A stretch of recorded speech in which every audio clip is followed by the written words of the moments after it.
Good morning. It is Sunday, October 17th, and we're going to welcome Ben Zeller. All of your publicity, Ben, says our own Ben Zeller, and because you are a congregant. And I do want to, people are coming in. I want to give a little bit of an introduction. Ben Zeller is a researcher and teacher of religion in America. He focuses on religious currents that are new or alternative, including new religions, the religious engagement with science or the non-engagement, and the quasi-religious relationship people have with food. His interests are united by an interest in expanding the conversation about religion by including less commonly studied groups, phenomena, topics, and looking at more common topics. Zeller is an associate professor and chair of the Department of Religion at Lake Forest College. And most importantly, he is a member of Macomb Soleil Lakeside. And we welcome him. He's spoke for us before, and I just adore listening. So Ben, take it away. And you need to unmute. Thank you. I was just letting in people who are showing up while you were talking. Thank you. Thank you. Thank you for having me. It's a pleasure, as always, to chat with you all, my fellow congregants. I made a PowerPoint for today, so I want to attempt to share a screen. You all can tell me, are you looking at my actually keynote? We can see it. We can see it. You might, if you want to make it bigger, you could do the play. There we go. There you go. Perfect. All right, and I'm also going to, just a minute, I want to expand my view of you all so I can see you all a bit too. All right, so now I can't see my own slides as well, but at least I can see you all. That makes me happy. Okay, anyway, so welcome. Thanks for attending. Today we're going to talk about religious radicalism. If you have any questions or thoughts as we're going, as I said, I made this little keynote PowerPoint, but I'm happy to digress and wander. So if you have questions or comments, go ahead and either raise your digital hand, or I can see a few of you can raise your actual hand. But if I'm ignoring you, it's because I can't see you. I don't have everyone on screen. But religious radicalism. All right. So thought I'd start with the question: what is religious radicalism? If you were my students at Lake Forest College, I would call on you and make you answer the question and give me an answer. What is religious radicalism? Any volunteers? Any brave souls want to give me an answer? What is religious radicalism? You pretend you're in one of my classes.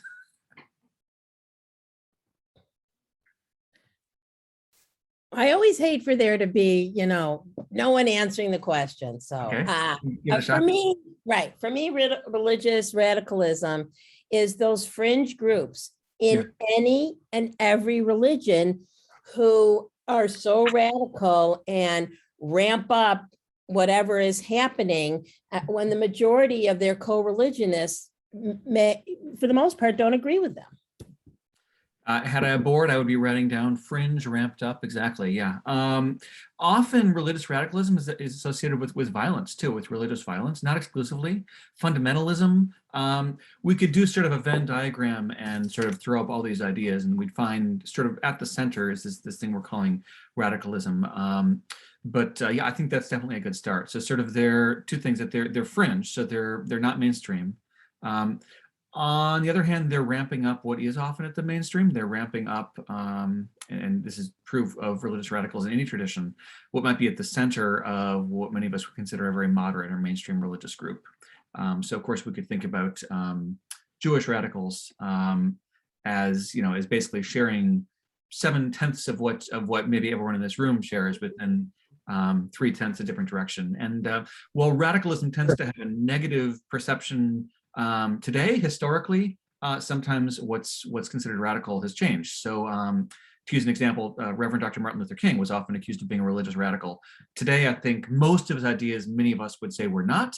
Some we might say still are. I mean, he was very critical of militarism, of U.S. involvement in sort of propping up capitalism globally. So I mean, there are some things which are still radical about him. There's a question, yes. So we have one in the chat, which is, what is the difference between radicalism and fundamentalism? And the Greens, Carol or Alan, I see you both there. Yeah, my question is, my thought is that radicalism also includes some violence with it. Yeah, it often is synonymous with that. I mean, there are nonviolent radicals. It ultimately it's circular. If you want to define religious radicalism as requiring violence, then some of the groups I want to think about as being radical individuals just won't count because we've written them out of the definition.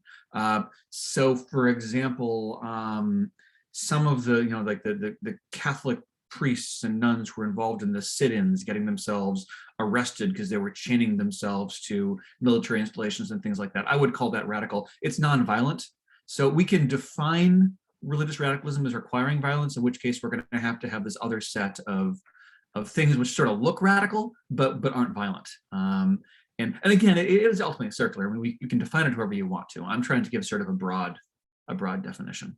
Mary wants to know, wouldn't you say that any offshoot of mainstream religion would be radicalism? And Denny Kessler says radicalism is anything to the right of the norm. All right. Well, so that's really interesting. Both of those. I'll start with the latter one first. And the question is that after I finished working through this presentation, I was thinking one of the questions I have is I have relatively few examples from the left. So religious radicalism could be from the left of the norm as well. We don't see as much today of left-leaning radicalism. That may certainly be the political moment. I don't think it's anything structural within radicalism. I would say many of the radicals of the 60s and 70s were more on the left than the right. And then I think perhaps just the pendulum swings, which way is radicalism going? But yeah, things which are outside of the norm, almost by definition. I have sort of a working definition, which is on the next slide, which I'll share with you. But again, it is ultimately somewhat circular. Oh, I seem to have clicked. There we go. I'm using this working definition because I'm interested in how radicalism interacts with broader society. So rather than try to define where it is politically or how it functions in relationship to mainstream religiosity, the sort of working definition, which I'm sharing with you here, and I actually have to move my picture of you all so I can get to it. Is actually, I'll go with my notes. The position that the existing socio-religious order needs to be substantially upended and reoriented around a specific religious orientation. So what I'm identifying as radicalism is the need for a sudden, abrupt, total shift in the way society and culture and religion are structured, and a shift towards a particular religious orientation, because I'm interested in religious radicalism. There's certainly non-religious radicalism as well. So you can be a political radical, in which case just strike the religious orientation, say the political orientation. I think this allows us to bring in the violent and the nonviolent, the left and the right, and various forms of radicalism under one umbrella, because what they seem to all share in common from my perspective is this desire to upend what we have in some fundamental way. Different ways, of course. Now it gets complicated by history. So I'm going to add sort of an historical element here, because I am trained as an historian. I can't resist throwing an historical problem, a historical wrench in for us, which is the term we're using actually is in religious studies typically applied historically to what we call the Radical Reformation and what was happening in Europe in the 16th century. So I just want to give sort of an historical aside to this, then we can see if we can apply it more contemporaneously. But the Radical Reformation as a term referred to sort of what was going on the margins. So if you think back what we said, on the fringe, outside of the mainstream, within the context of the Reformation in Europe in the 16th century. And these were groups that were united by wanting to move beyond all of the mainstream churches. So if you know anything about the history of the Reformation, don't worry, I won't give you Reformation 101. I've actually taught a whole class on it. It's pretty fun, but we won't go there. But what unites the Lutherans and the Church of Scotland and the Catholic Church and the Church of England and all sort of the big churches is they basically saw themselves as the mainstream. And yeah, they were splitting from the Catholic Church, but the Church of Scotland was the religion for Scotland. The Church of England was the religion for England. The Lutherans were the religion for Sweden, Norway, Finland, Germany, everywhere that they were. The radicals were those who broke with the mainstream. So we're back to this idea of fringe. And they also radically wanted to upend the mainstream and change the way society and Christianity worked. I'm not going to go through all of these. I just gave you sort of a list of different groups which historians identify as part of the Radical Reformation. Many of them were theologically radical. They wanted to upend and totally change the way Christianity worked and apply that to culture. And some of these groups are still around today. Others were more interested in changing culture and society itself. And while they certainly were innovative theologically, they were less interested in the church and more interested in changing society. And finally, there was an interesting group, the Communitarians. Those were the ones that sort of gave up on society and said, we're just going to make our own thing, and we're going to go our own way. And this is helpful to us, I think, historically to think about, because we can see some of the same lines of continuity going into the contemporary times. I'm not going to tell you what all these groups are. I put this up for those interested in history, so you can, these are some of the groups I'm thinking about. But what comes out of this? I have a suggestion of a way to think about radicals today, which is to divide them up into sort of these three categories. So I'm interested if we can look at today's religious radicalism and find basically the same sorts of radicalism that we identify with coming out of, basically 400 or 500 years ago. The first is the Utopian nationalist form.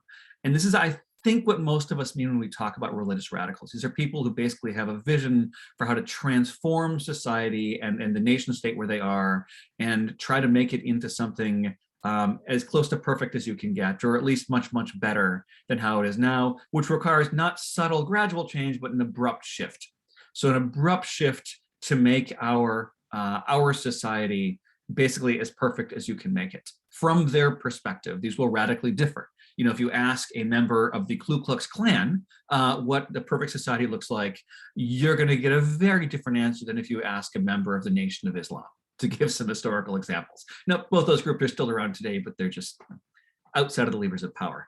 To use some examples from today, and I'll get into some examples later on, if you asked a contemporary Christian nationalist, so the sort of people who want to structure basically our entire society around their interpretation of Christianity, they'll have a very, very, very different vision of how society should be structured versus if you ask someone else.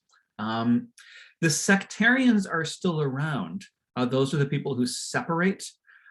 These tend to be small groups, and I'm not going to talk too much about them because I don't think they have a particularly broad influence. Almost by definition, they're separatists. That is, they're separating from, they've sort of given up on the rest of society. These make the news usually when they do something spectacularly bad. So maybe the prototypical examples of this would be groups like the Branch Davidians in Waco, or the People's Temple in Jonestown. These are groups that, or the Church Universal and Triumphant, which was the group that buried a tank in Montana. These are groups that basically divorce themselves from the rest of society, say, we have a vision for perfection, but the rest of you can basically go to hell, quite literally. And again, these are fascinating groups. These are some of the groups I study. I just don't think they're particularly relevant for us because they tend not to engage more broadly. Their vision is basically to separate from the rest of us. The third group I think is interesting, and we find this a bit in, again, historically speaking, the individualist perfectionism, I'm calling it. So perfectionism it's a term I'm borrowing from the Christian theological tradition, which is the idea that a person can be perfect on earth and society can be perfect on earth as opposed to having to wait for the world to come. So an idea shared broadly Judaism and Islam as well, that sort of we live in a flawed world, but we need, eventually there'll be a restored one or a fixed one. Think the Kabbalistic separate and broken spheres and all that stuff. So you can find that across traditions, but perfectionists say actually no, here on earth we can have something perfect or as close to perfect that from our perspective it's the same. Maybe God knows the difference, but we can get there. Individualists tend to say, well, we can do this. Society, maybe we can't get a perfect society, but each individual can elevate themselves to sort of the supreme sort of theological, moral, whatever their perspective is. Each individual can do this. It's interesting because while I tend to see radicalism as social in orientation, I wanted to be able to think about and talk to you about, are there ways to imagine radicalism where it's actually entirely internal, where there are religious radicals who actually don't say anything about changing society? it actually really upends in some ways the way we think about radicalism. These people I would think would be less prone to violence, less prone to social action, less prone to political engagement. And you'll note my parenthetical at the end. In actual point of fact, groups and individuals are probably going to be all over the place, but I wanted to give you at least sort of a typology of how this might work. So what's floating around in my head behind this, and I didn't put up a slide for this, but I think it's worth noting, is the question of millennialism, which is ideas about sort of the end of the world and the end of time, which are percolating throughout all of this. And we certainly have millennialists within the Jewish tradition. Sabbatai Zvi from the early modern period is the best example, but actually contemporary Lubavitchers sometimes are millennialists, thinking that we're living in sort of the dawn of the messianic period.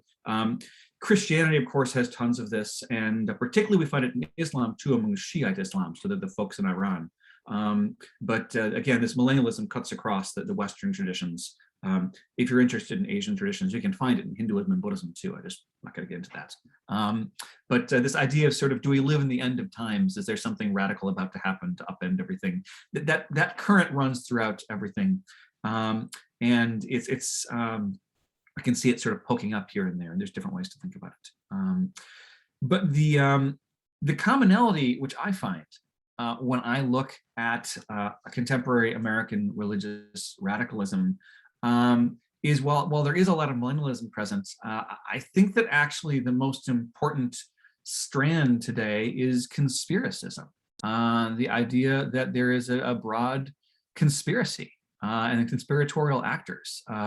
Millennialism, if you had asked me if I was giving this talk in the year 1999 or 2001, I would have said millennialism is where it's at. It's ideas about the end of the world, and it's ideas about these sort of broad shifts. But today, even among the radicals who are, I think, deeply interested in conspiracies, millennialism is present, but I think it's much more the focus is on the conspiracy. I think most of us have probably heard the word conspiracy and conspiratorialism. I wanted to give us a working definition as well. Here I just stole it from someone else as opposed to put my own. So this is Michael Barkin, who wrote a great book on the history of conspiracism. He actually just came out with the revision of it just in the last year or so, because when you read about conspiracism in the contemporary time, you're going to have to update it. So this is from his older edition, but he keeps the same definition. A conspiracy belief is a belief that there's an organization made up of individuals or groups who are acting covertly to achieve a malevolent end. So conspiracism was always malevolent. It's always evil. A conspiracy to protect you is not by this definition conspiratorial. It is simply people working behind the scenes. So the government pulling strings to make sure that seatbelt laws are enforced probably won't rise to the bar. But if you believe that seatbelts are the tool of the devil, maybe replace seatbelts with vaccines if you'd like, then that does count as conspiracism. So it's of course in the eye of the beholder whether something is a conspiracy or simply things going on behind the scenes that we're not aware of. And actually, we find this distinction way back at the roots of the dawn of the conspiratorial era in the 20th century. Sort of the root of a lot of conspiracism is actually ufology, the belief in UFOs and spacecraft and things like that. And the divide would be people who look at, the secret bases that's supposed at Area 51 in Nevada and say, well, that's just the government testing, stealth bombers and things like that. And yeah, they keep it secret so the Soviets don't know and things like that. This is Cold War, right? Versus those who say, no, there's a crashed alien spaceship and it's all sort of this conspiracy over us. So secrets are real. Everyone agrees on that. Conspiracism is the belief that the secrets are evil and bad. They're not just needed or useful. They're part of some sort of malevolent action against us. So, because I don't think there's much denial that there's secrets out there and that things are kept from us by our governments, by individuals, by forces. It's when it's evil, that's when it's considered conspiracism. So where do I see conspiracism today? I think probably the best example is QAnon, which we'll start with in just a minute. But I wanted to make a couple of historical notes about conspiracism. One is particularly for us as a Jewish audience, the long roots of conspiracism as linked to anti-Semitism is worth noting from the onset. probably the best examples of sort of conspiratorial thinking in American history pre the contemporary era would be the Protocols of the Elders of Zion hoax, the idea that there were sort of this cabal of Jewish conspiracists who are behind all the world's evils. And of course, then it's got published as this fake book that reveals the whole thing. And then, if you know the history, Henry Ford was into this, and it's good. The lines between conspiracism and anti-Semitism and even Nazism are direct. They're not weighty. So I think we can broaden this also. And there's plenty of also anti-Catholic and anti-immigrant conspiratorialism in American history. So conspiratorialism has always been used as a way to other groups which are perceived as problematically un-American or un-Christian or un-white, and they go hand in hand. The historical roots, as I said, really come out of, in some ways, ufology, but also they come out of Christian theology. There's something very mainstream about this. And then we started with saying radicals are fringe. What's interesting about conspiratorialism is it's sort of baked into the heart of Christian theology. And that is because the Christian book of Revelation, which is the prophetic book in the Christian Bible, I almost called it the Christian Torah, the prophetic book in the Christian Bible at the very end, which talks about how the world is going to end, talks about sort of this figure called the Antichrist, who's going to take over government and take over the world and pretend to be good, but actually be evil. So sort of there's this built-in theological idea within Christianity that there is a conspiracy, but it's part of sort of the end times. It's part of how the world is going to end. And in the end, God takes over. But first, there's all sorts of horrible stuff. So again, it's very fringe. On the other hand, it actually is part of Christian theology, so that most Christians haven't emphasized that. The historical perspective of that sort of thinking, if you were to ask mainstream Christian, particularly if you were to ask someone in charge of like the Catholic Church the last 2,000 years, they would say, don't worry about that. That's all weird symbolic stuff. Don't worry too much about that. Whereas it became very mainstream in the last 20 years or so. All right, but as I said, I think maybe the best example of conspiratorial radical religion today is QAnon. So I can see maybe half of you, by show of hands, who has heard of QAnon before? All right, so most people, yeah. So if you haven't, that's fine. We'll talk about it. But 1 second, I got a sip of coffee. I have to say, normally when I'm teaching behind a mask. It is so much easier to teach without having to project through a mask. It's very, very pleasant. Although I miss seeing everyone face to face. So QAnon, I note from the onset, there's a debate over whether we should call this religious or not. I really think it is religious. And I think some of the best research on QAnon is actually not done by scholars right now, but by journalists. I'm going to cite in a couple of slides a great article from The Atlantic, which exposes and sort of details the history of QAnon. And the authors, the researchers of this article, argue we have to understand this as a new religious movement, as a new religiosity. The scholars I read and I communicate with, who are religion scholars, we all agree, yeah, there's something religious about this. But I will note there are some who say this is purely political. The religious stuff is sort of sprinkled on top. It's actually more a political movement. I would disagree, and I'll tell you why. I think QAnon, which is a massive movement. I mean, there's 2 members of Congress who subscribe to this. There's a 3rd person who's actually just declared his candidacy yesterday, who's deep within QAnon. I forget where he's running for it, somewhere in Texas. He's probably going to win. So there's going to be at least 3, maybe 4 members of Congress who are subscribers to the QAnon movement. Here's the basics of QAnon.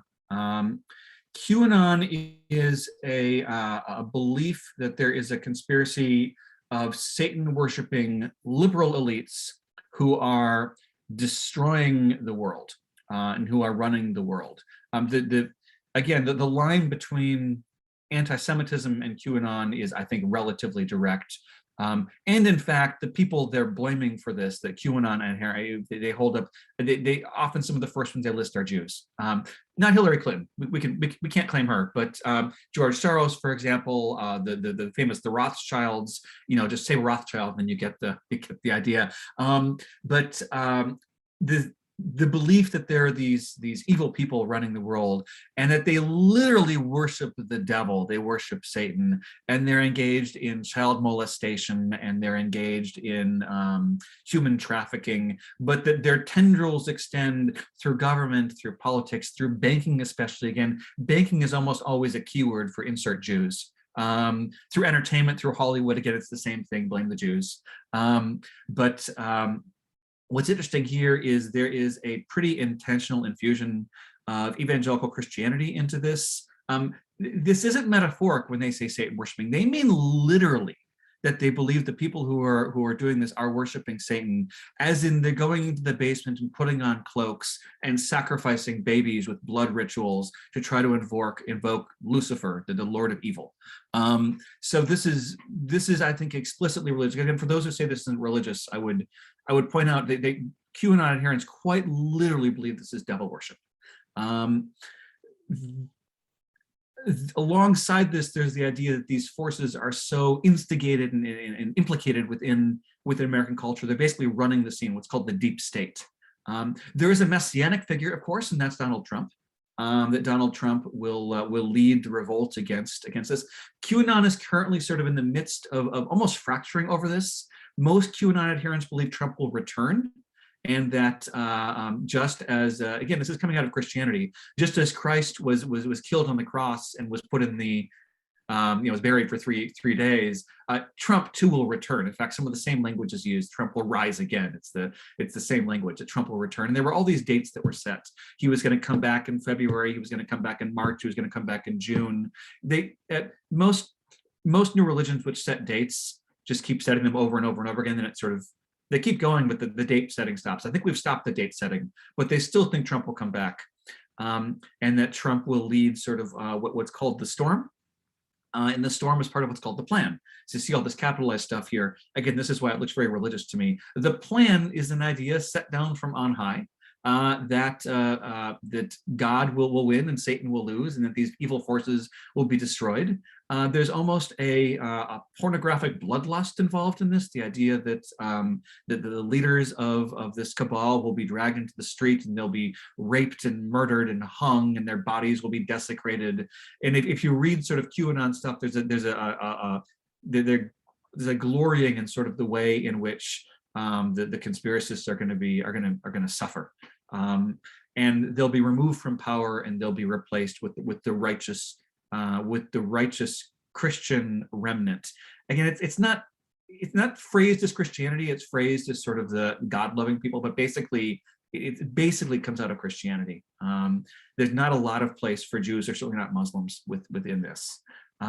This is called the Great Awakening, by the way, when people will become aware of what's going on, will join the cause, will rise up together, and will remove the conspiracists in what's called the storm. And the storm is this mass advent of violence, and all this will happen. The storm is also a reference to a very bizarre press briefing that Donald Trump gave when he was president, when someone asked about, the context of it doesn't even matter. He mentioned something about a storm, and this was taken as, the media person said, well, what are you talking about? What storm? And Trump said, you'll see. And this was taken as not just a weird verbal slippage, which Trump was prone to, because this was irrelevant to what they were talking about.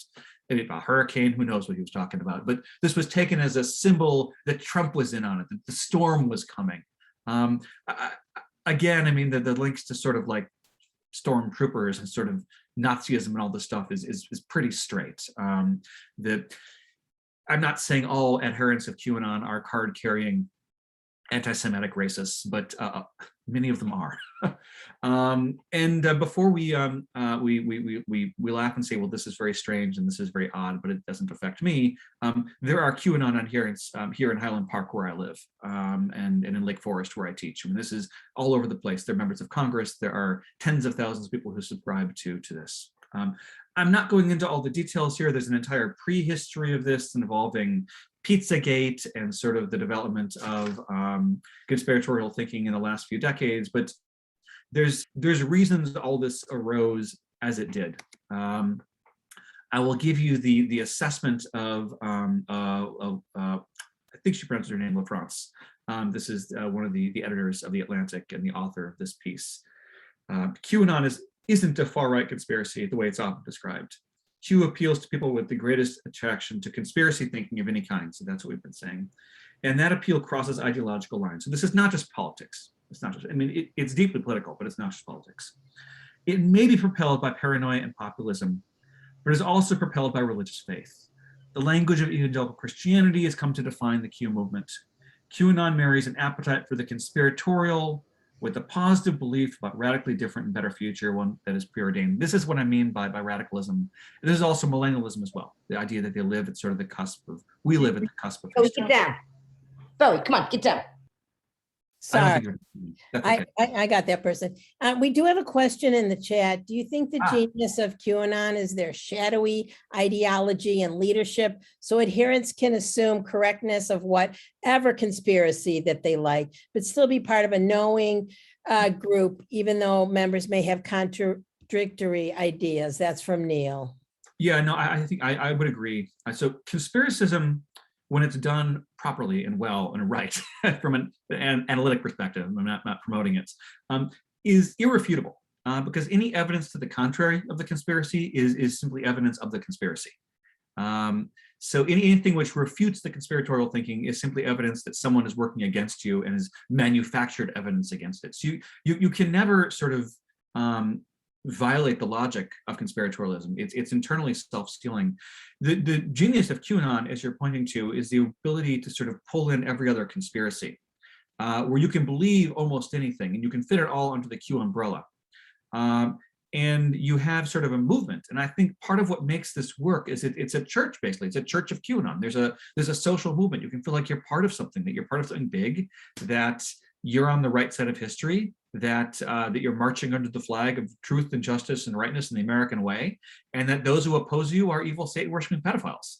And no matter what you believe, conspiratorially thinking, you can fit within here. So you find members of QAnon who believe that JFK is still alive, and JFK is part of QAnon. You have members of QAnon who believe that JFK is still alive, and that JFK is opposed to QAnon. And you have members of QAnon who have never heard of or have any interest in JFK, to use one example. Insert space aliens or whatever else you want, Bigfoot, any conspiratorial angle you want, you can make it work or not work within QAnon, and you can fit under the umbrella. So that's part of the genius of it. So I would agree. Floyd said, in his opinion, QAnon is disinformation. Looking at history, how can disinformation be addressed or fought? And another question, would QAnon be as big a force today without Trump having been president? I'll go with the first question first. Is it disinformation? Certainly, yes. I mean, it makes counterfactual claims. I don't know how it can be addressed today, given the fragmentation and bifurcation of media. At one point, the way disinformation was addressed was Walter Cronkite would get on screen and read to you and tell you what was actually happening, and the vast majority of viewers or listeners would say, okay, I guess that's what's going on.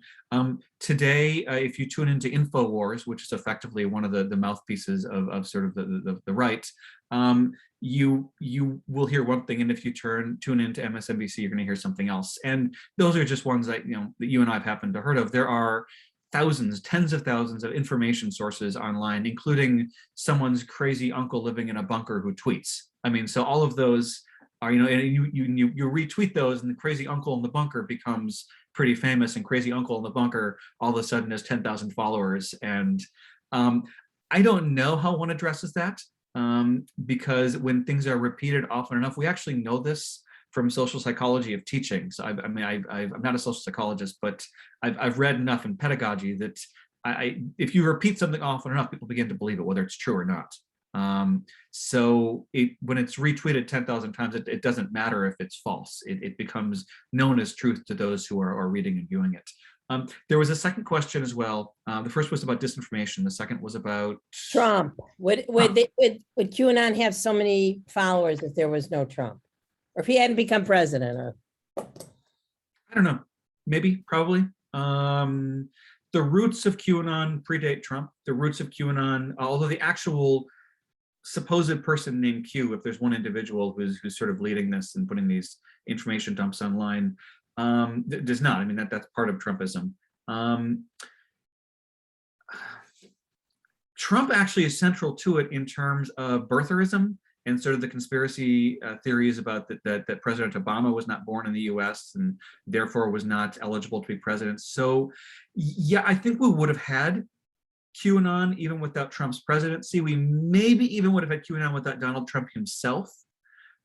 Would it have been as big as it is now? I don't think so, because QAnon, part of the reason it spread was it was able to insert itself into Trumpism as a political movement and infuse this religiosity, this conspiratorial religiosity within Trumpism as a political movement. I got another question. You talk about evangelicals who are usually very pro-Israel. How does this track with the anti-Semitism part of, you know, oh yeah, of this morning? Well, one is that many evangelicals are pro-Israel but anti-Jew. That they're pro-Israel because Israel has a role to play within the theological endgame of Christianity, which involves Jews being killed or converted. So while they are pro-Israel, they are pro-Israel with the caveat that Israel's role is not for the good of the Jewish people who live there, or the Muslim people, or the Christian people, or the secularists, but rather it is part of a theological endgame. And so it's one supports Israel not for Israel's sake or Israelis' sakes or anyone's sake, but other than the theological endgame. But the other is, and I think this is probably maybe even more important, that deep theological thinkers within Christianity and evangelicalism do not tend to be part of QAnon. They tend to be part of the other group I want to talk about in a bit. QAnon is culturally evangelical.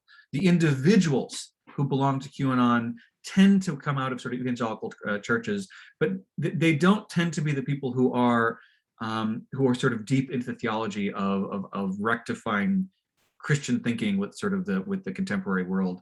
It's more often sort of a gut instinct. And those are folks who might say, well, I don't think honestly, I don't think those folks think much about Israel, but they would identify Israel as Israel equals God, Israel equals justice, Israel equals good, Jews in America equal liberalism, liberalism equals bad. And it's very, actually, this is the next slide, hold on a sec. It's very Manichaean, that's the third point down here. Manichaeism is everything is good or evil. You're either on the side of good or the side of evil. It's highly dualistic. So, and you can, people are complicated. So people can say, I identify Israel on one side and Jews on the other. And I think that's part of what we see. This slide is, oh, dear me, it's 10:40. I was supposed to talk about 3 examples. Let me briefly tell you what I think about QAnon. Then I want to give you one more example of radical religion. I would come down firmly on the side of this is deeply religious. I've already said that. I won't repeat it. It's clearly conspiratorial. I think that should be obvious. I want to note my parenthetical there.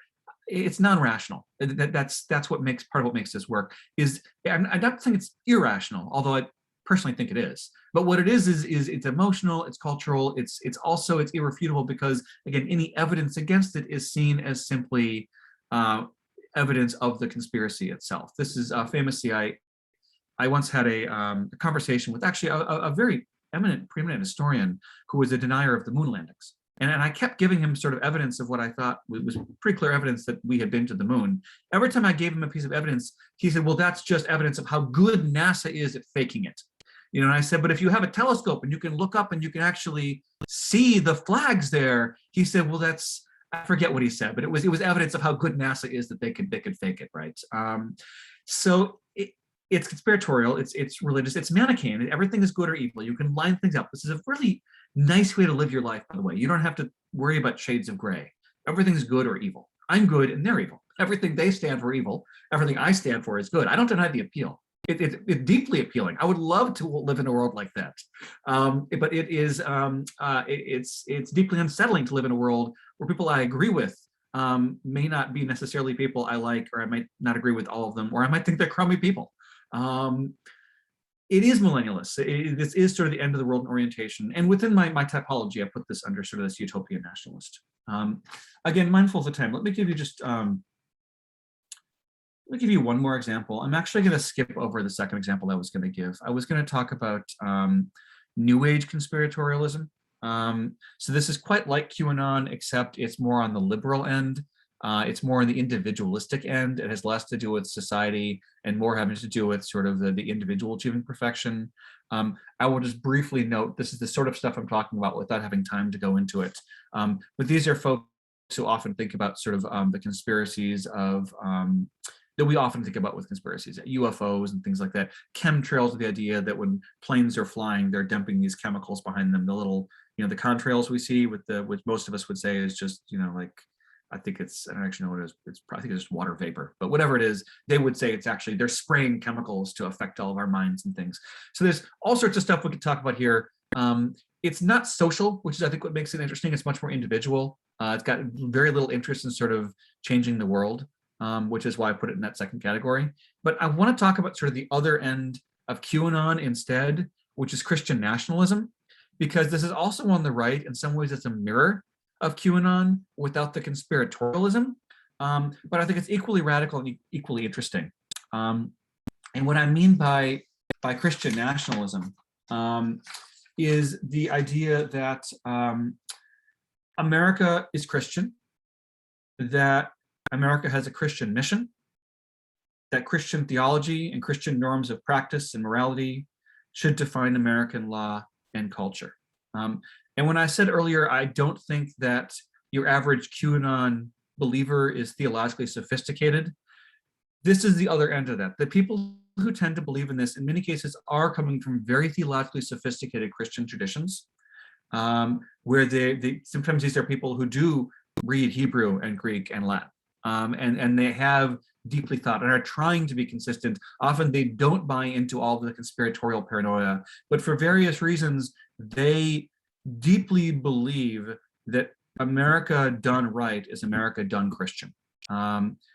Something we started with very early on, I think in our first few minutes together, is we talked about how fringe radical religion is.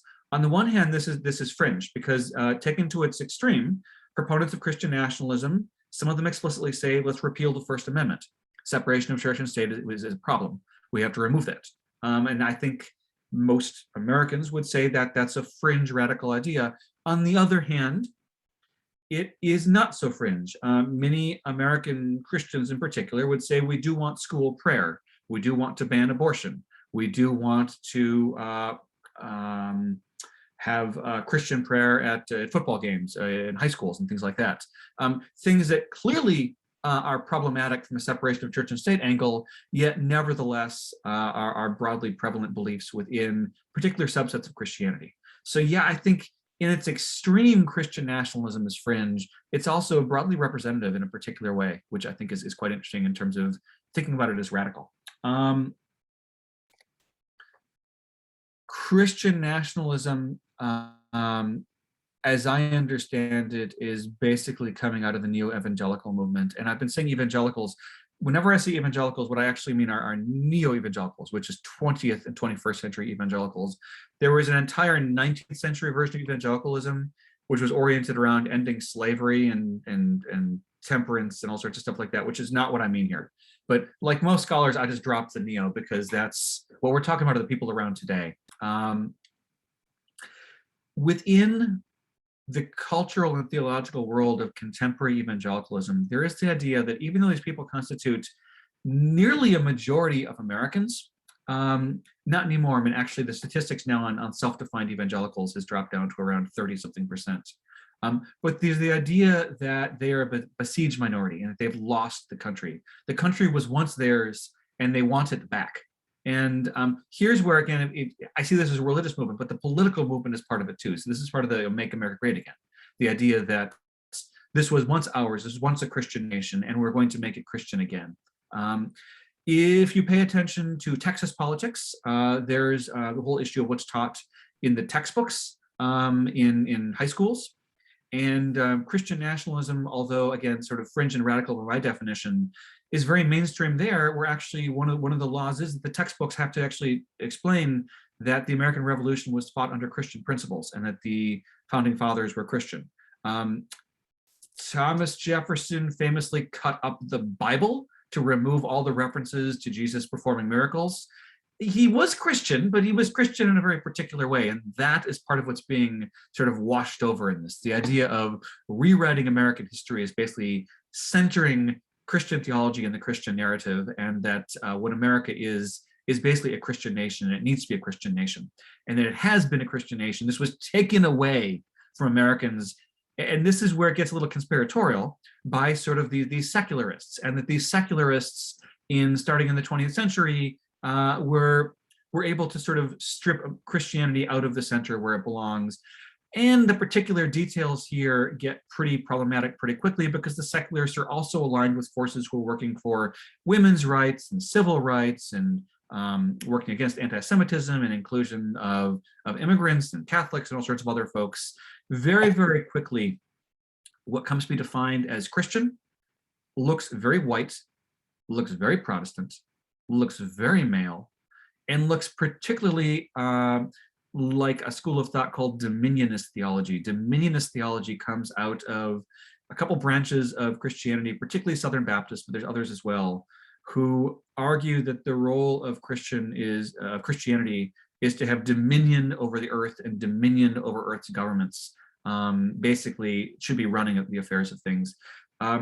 It gets pretty complicated. There's different forms of dominionists, but for our purposes, what's important to know is this has deep power within evangelicalism.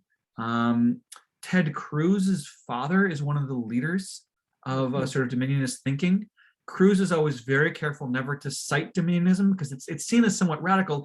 Dominionists, including Ted Cruz's father, do literally want to repeal the First Amendment to the Constitution. They literally want America to declare itself a Christian nation. And we should note, actually, they'll let us stay. Jews are allowed to stay. But just as in the supposed golden era of Spain, Jews and Christians had to pay a special tax and were clearly second-class citizens to the Muslim rulers, it's the same idea. They would let, Christians will be in charge. Jews and maybe other monotheists can stick around, but we will be, our kids will go to school where they're going to be Christianized. We will go to public events where Christianity will be presented as the way society should go. Again, this is fringe. On the other hand, it's underneath a lot of what we see in contemporary mainstream conservative political thought. Again, I'm not saying every Republican, I'm not even saying Ted Cruz necessarily believes in this, but it's part of the DNA of contemporary religious nationalism, Christian nationalism in America. Dominionism. I see your points are coming up about, models of race, but don't you also think that as they, make America great again means going back to all Christians, is going to a white nation, that in southern parts of the United States, where the Black and brown population is going to overtake the white population, there seems, there's quite a bit of tension. I would agree. And I think historically what happened here is, so after the end of the Civil War and Reconstruction, there was developed what historians call the religion of the lost cause. The idea that there was once this just Christian nation, the Confederacy, and then it was lost. The religion of the lost cause has been taken over and nationalized, where there was once this just Christian nation, the USA, and it has been lost. The racist elements had not disappeared. What made the Confederacy great in this lost cause religiosity was that it was explicitly Christian, it was explicitly white, it was explicitly patriarchal, it was explicitly modeled on basically a medieval era of of class, right? There's a reason the University of Virginia's team is called the Cavaliers, right? I mean, it's this old chivalry, right? I mean, you have the white landowners on top and everyone else on the bottom. So it makes sense, right? That gets nationalized. Not all Christian nationalists are card-carrying racists. In fact, many of them, there are plenty of Black and brown folks who are part of Christian nationalism. The ethos of it, though, identifies whiteness and Protestantness as central in a way in which there was actually a great quote from one of the I don't know if he was African or African American, but a Black member of one of the leaders of one of the book. I don't remember where he was from, but he was quoted as saying when I came to America, actually I think he was African. So when he said, when I came to America, my goal was to give up my Africanness and my Blackness. So there's sort of an assumption that America equals effectively whiteness. You give up your blackness to become America. So there's an assumption that our culture, our normative culture, whatever it is going to look like.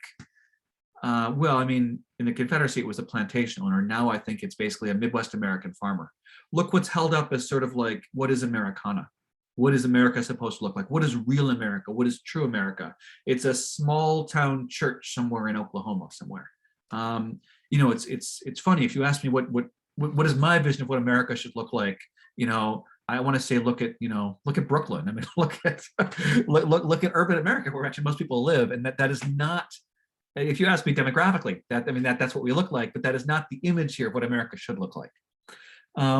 What's interesting here is this fusion of patriotism and militarism and nationalism in a very particular way, which, I mean, as an historian, when I study religiosity, I mean, there are roots of this, and there are images of Jesus like holding a gun and a Bible in World War I.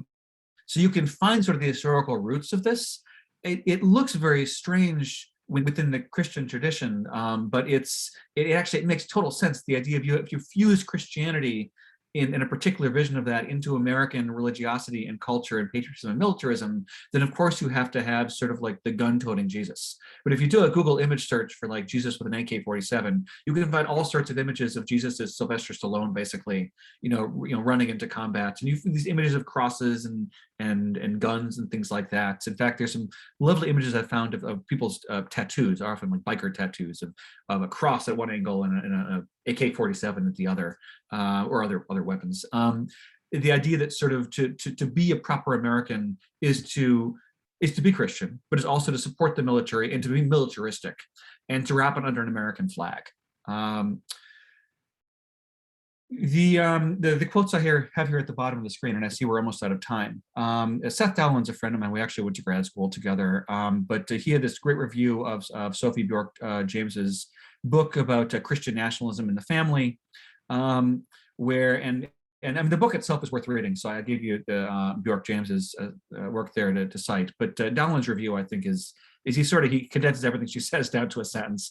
I can't actually read my sentence because you're all covering it, but you can read it there. But what American Christian nationalism about is basically it's white, it's Protestant, it's patriarchal, and that's what that's what they're going for here. Right. It says the family at the center of evangelical values is patriarchal, heterosexual, well-off, and white.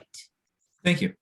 The perils of me expanding the screen so I could see you all. Yeah. I think this helps explain why American evangelicalism, Christianity broadly has focused on all these angles, which seem quite irrelevant to Christian theology. If you were a space alien who landed and read the Christian Bible and asked, what do Christians stand for? Like, if you had never encountered it, perhaps if you've never read the Christian Bible, open up some time and read the Christian Gospels and then try to figure out what would Christianity be about. You would think that Christianity is about alleviating poverty and spreading healthcare, and perhaps sort of pushing for equality. I mean, I think honestly, although I note that I stand as a liberal, I don't think it's, if you read the Christian Gospels, they basically have a message which is antithetical to much of what Christian nationalism is about. There are historical reasons for this, but I think Christian nationalism helps explain why it is that Christians today, particularly on the right, are concerned with issues which seem theologically irrelevant to Christianity, like gay marriage and abortion, neither of which are mentioned in the Christian Bible. So why is it there's so much emphasis on this? It's not illogical. It's because it's part of sort of this familial center, this white, heterosexual, male-oriented, patriarchal sort of image of what Christianity should look like, and that Christian culture should mirror that as well. So I think that's the theological connection here. Again, this is fringe on the one end. It's fringe to stand up and say, let's do away with the First Amendment and make this the law of the land. On the other hand, there's 30 to 40% of the American population that is willing to vote in this direction. So it's both fringe and mainstream at the same time. There's a lot more I could say. And in fact, we skipped over one of the examples. I'm going to stop my share so I can see you all. But I think I'll leave at least a few minutes for questions. I think that's a good idea. No, I don't. If someone has a question, you can raise your hand or put it in the chat. I do want to say, Susan, go ahead. And you need to unmute. So I'm wondering if you think that the election of Barack Obama caused even more of this white supremacy, that there is a whole section of Americans that just couldn't stand having a Black family in the White House. Yes. Would you agree with that? Yeah, absolutely. Absolutely. Yeah, I would absolutely do it. And the way in which Barack and Michelle challenged their view of what America should look like at a fundamental, visceral, emotional level. And that's why you see this nonsense about like, what was he wearing? And, you know, when Obama was wearing like a tan suit or something, or that Michelle didn't look like a first lady. It's not just sort of dog whistle. I mean, dog whistle sort of, you know, when it's, you know, it's explicit. I think it's also even subconscious in a particular way. It just, they didn't look like what this broad subset of people wanted America to look like. And even if they weren't, again, card-carrying explicit racists, there was an implicit racism to it. And classism too. Remember also Obama was raked over the coals for when he talked about arugula, right? So it wasn't just that he was a Black man. He's a Black man from Chicago or Kenya, if you don't believe that. But his urbanness, his sort of his educatedness. I mean, he's Ivy League. So all these things, which George W. Bush was equally but washed over very well. I mean, George W. Bush was equally a child of the elite, of the Ivy League, a sophisticated, but presented himself as sort of almost like your friendly hillbilly uncle, right? Very much playing into, and he was white, so you could do that. Obama couldn't do that. Rob. I might not phrase this quite correctly, but with the way that news is dispensed now on the internet, where you make more money if there's a lot of clicks, and outrage leads to more clicks and more time on that particular site, that's led to a growth of a lot of the radicalism, while more of the mainstream is, yeah, everybody knows that, on to the next thing, I don't need to follow this line. I was wondering if you could expand on how that is going to influence the future and what can be done to reduce the impact of that. Oh, you hit the nail on the head. In fact, I have my last pointer I didn't get to, which I put here, is I have social media ? Exclamation point to talk about. You should see my newsfeed, because the things I click on from my research, so Facebook will say to me, you might be interested in, and I believe me, I'm not interested in that. But yes, what you're describing is exactly right. Once you interact with a particular ideas, the algorithms know, and we know this from, I mean, there's all this paying attention to the news. NPR was listening to the Facebook testimony. I mean, it's monetized, right? So how do we stop that? I don't know, because I'm not a political scientist or a technologist. If I could uninvent something, I think if you had asked me this 10 years ago, if I could uninvent something, I, like most people, would probably say that the bomb, right? Uninvent the atomic bomb, the world would be better. I think the atomic bomb I can live with. Social media, I would uninvent in a heartbeat. I would uninvent Facebook, Instagram, Twitter, the whole. I would give up the internet for it.